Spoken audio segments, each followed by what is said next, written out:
Toy Story is a classic Pixar animated film about A. Toys, B. Friendship, C. Jealousy, or D. Overcoming existential depression by rediscovering your identity and building a new sense of purpose. Alright, if you picked D, you are wrong. It is actually E. All of the above, okay? In this video, I'm going to examine Toy Story 1 and explain the deep psychology of Buzz and Woody. This movie is effectively a guide on how to deal with and grow from an existential crisis. And even more importantly, how identity is the secret cause and solution. So part 1. Who is Woody?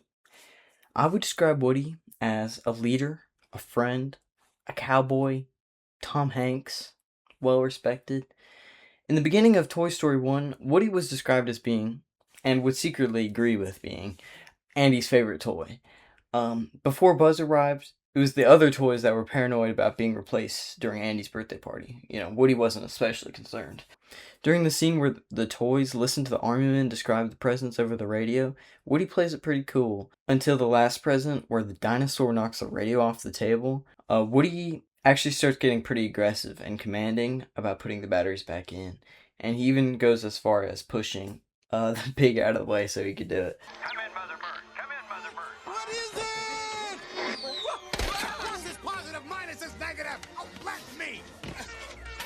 So, when Buzz Lightyear shows up, Woody treats him with thinly veiled contempt, trying to get Buzz to leave as quickly as possible and eventually mocking him straight to his face. Behind Woody's laughter is insecurity and fear. Woody is cool and all, but let's be real, okay? No lasers, no wings, no space helmet. Because Woody's identity is caught up in the amount of time that Andy spends playing with him, Buzz symbolizes the fragility of his very sense of self. Woody has to learn to coexist with Buzz, and once Woody stops being protective of his position as Andy's favorite, they can become good friends. Less than 10 minutes into the film, Woody actually explains exactly this to the other toys.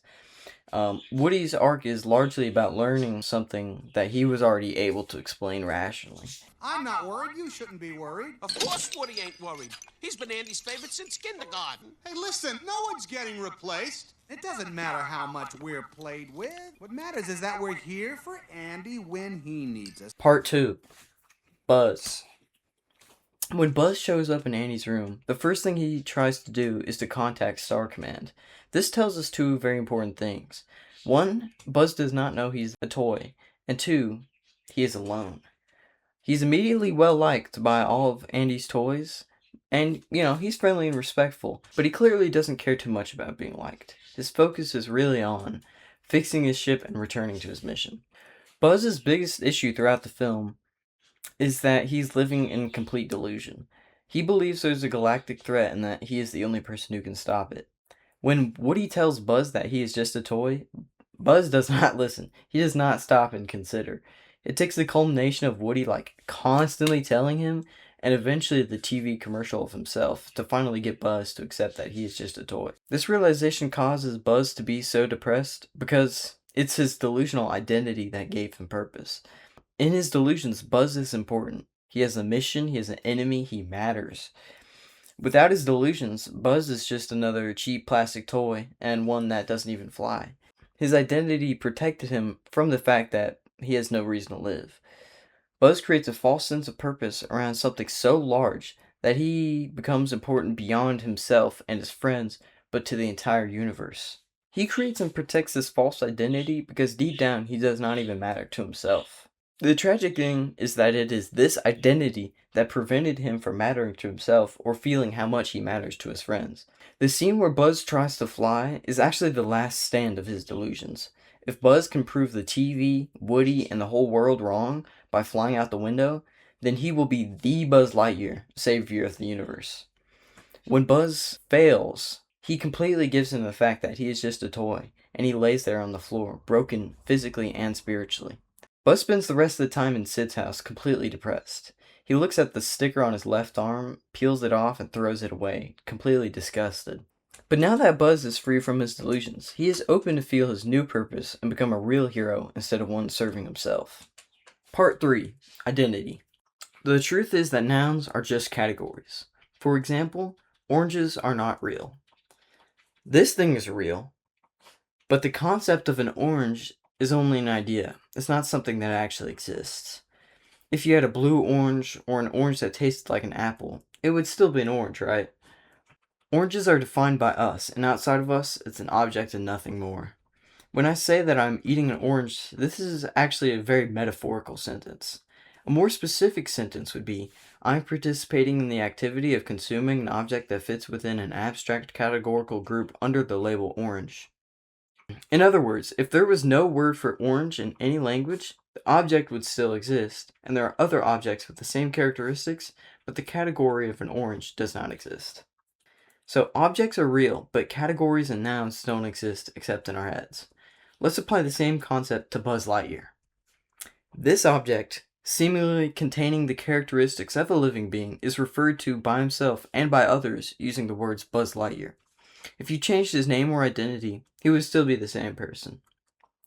Buzz believes that he is sent by the Galactic Alliance to defeat the evil Emperor Zurg. This is an idea that Buzz believes so strongly that it becomes a defining part of who he thinks he is. This is why discovering it isn't true is so crushing. He is forced to instantly reconcile the fact that his whole life has been a lie, and he has no purpose, and he's not important, and he's a loser. So Woody's identity is forced to shift, while Buzz's is completely shattered in a brutal moment of realization. This is why Woody is just kind of pissy the whole movie, and Buzz is joyfully delusional until he gets wrecked and becomes depressed. They're actually dealing with the same thing. They completely believe that their identities are true and have to deal with learning that they aren't. So if you want to survive an existential crisis like Buzz Lightyear, you have to rebuild your purpose after you discover that your previous identity was founded on something that wasn't true and or permanent. The sad thing is that if you rely on your identity to give you purpose, you will always have the potential of losing that. Woody's journey is more focused on insecurity. Buzz experiences the thing that Woody's ego spends the entire movie protecting itself from. They aren't just connected on a social or practical level, but also on a spiritual level. They're battling the same issue. This is why the relationship between Buzz and Woody works so well. It's not just a unity of old and new, or overcoming personal grievances, but it's also both characters learning who they are, or more specifically, who they aren't. Part 4. Toys. In the very opening of Toy Story, the most important thing that is established is that when kids are around, toys return to being objects instead of living beings. This is famously associated with the phrase, Andy's coming. This is a rule that all toys know and follow like their lives depend on it. At the end of the movie, in order to prevent Buzz from being blown up, Woody and Sid's toys break this fundamental rule. It's genuinely very scary if you watch from the perspective of Sid, and it's incredibly satisfying if you're on the side of the toys who have been mutilated and tortured by Sid. This also fits within the larger narrative of identity because this is a perfect example of how breaking your own identity can be freeing instead of devastating like it was for Buzz. It's a great subversion not only of your expectations of what toys are capable of doing, but also of the entire theme of the film. The whole movie is about establishing identity and struggling when it slips away. But in the end, it is breaking their identity as toys that is the ultimate triumph. Identity is tricky. Sometimes it can be good, like when somebody is seen as successful or kind. Other times, identity can be extremely harmful. Like when somebody believes that they are the reincarnation of Zeus and that the CIA is sending thoughts into their head to get them to go to the hospital for some made up nonsense like schizophrenia or something. You know, that would be bad if someone were thinking that and believed that.